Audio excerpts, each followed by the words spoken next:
Gas book ಮಾಡಿ 3 ತಿಂಗಳಾದ್ರೂ gas ಕೊಡ್ತಿಲ್ಲ.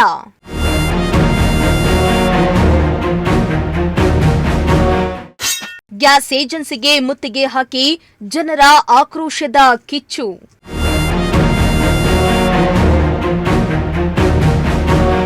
ಒಂದ್ ಕಡೆ ಯುದ್ಧದ ಎಫೆಕ್ಟ್, ಮತ್ತೊಂದು ಕಡೆ ಗ್ಯಾಸ್ ಏಜೆನ್ಸಿಯವರ ಕಳ್ಳಾಟದಿಂದ ಗ್ಯಾಸ್ಗಾಗಿ ಜನರು ಪರದಾಡುವಂತಾಗಿದೆ.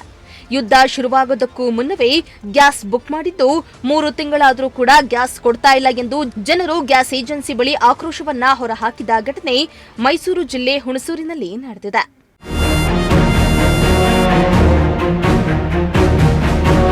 ಮೈಸೂರು ಜಿಲ್ಲೆ ಹುಣಸೂರಿನಲ್ಲಿರುವ ಚೌಡಾಂಬಿಕಾ ಗ್ಯಾಸ್ ಏಜೆನ್ಸಿ ಅವರು ಹಿಂದಿನಿಂದಲೂ ಸಮರ್ಪಕವಾಗಿ ಗ್ಯಾಸ್ ವಿತರಿಸ್ತಾ ಇಲ್ಲ ಎಂದು ಆರೋಪಿಸಿದ ಜನರು ಇದೀಗ ಯುದ್ಧದ ನೆಪದಲ್ಲಿ ಗ್ಯಾಸ್ ಬಂದಿಲ್ಲ ಅಂತ ಕಳೆದ 3 ತಿಂಗಳಿನಿಂದ ಗ್ಯಾಸ್ ಬುಕ್ ಮಾಡಿದ್ರೂ ಕೂಡ ಈವರೆಗೂ ಗ್ಯಾಸ್ ವಿತರಣೆ ಮಾಡಿಲ್ಲ. ಗ್ಯಾಸ್ ಏಜೆನ್ಸಿಯವರ ನಡತೆಗೆ ಬೇಸತ್ತ ಜನರು ಏಕಾಏಕಿ ಚೌಡಾಂಬಿಕಾ ಗ್ಯಾಸ್ ಏಜೆನ್ಸಿಗೆ ಮುತ್ತಿಗೆ ಹಾಕಿ ಆಕ್ರೋಶವನ್ನ ಹೊರಹಾಕಿದ್ರು. 2-3 ದಿನದಿಂದ ಅಲಿತಿದೀವಿ, ಗ್ಯಾಸ್ ಸಿಗ್ತಾ ಇಲ್ಲ. ಮನೇಲೆಲ್ಲ ಒಲೆ ಸೌದೆಲೆಲ್ಲ ಪರದಾಡ್ತಾ ಇದೀವಿ ಸೌದೆಗೋಸ್ಕರ. ಹಂಗಾಗ್ಬಿಟ್ಟೈತೆ. 2-3 ದಿನದಿಂದ ಅಲ್ದಾಡಿದ್ರು ಸಿಲಿಂಡರ್ ಸಿಗ್ತಾಯಿಲ್ಲ ಸರ್. ಏನ್ ಹೇಳ್ತಾರೆ, ಹಿಂಗೆ ರಶ್ ಆಯ್ತದೆ, ಕಳಿಸ್ತಾರೆ, ಬೇಕಾದಷ್ಟು ಲೇಜಿಯಾಗಿ ಮಾತಾಡ್ತಾರೆ. ಈ ತರ ಎಲ್ಲ ಮಾತಾಡ್ತಿದ್ದಾರೆ. ಸಿಲಿಂಡರ್ ಕೊಡ್ತಿಲ್ಲ.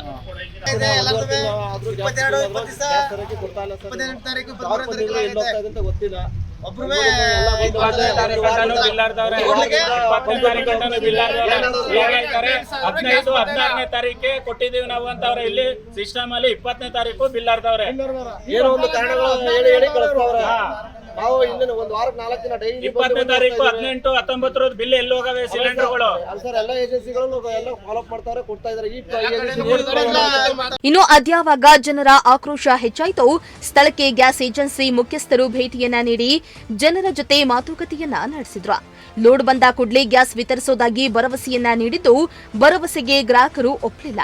ಪೊಲೀಸರು ಮಧ್ಯ ಪ್ರವೇಶಿಸಿದ್ರು. ಕ್ಯಾರೆ ಅನ್ನದ ಗ್ರಾಹಕರು ಏಜೆನ್ಸಿಯನ್ನ ಬದಲಾಯಿಸುವಂತೆ ಒತ್ತಾಯಿಸಿದ್ದಾರೆ. Bureau report, Prajashakti TV.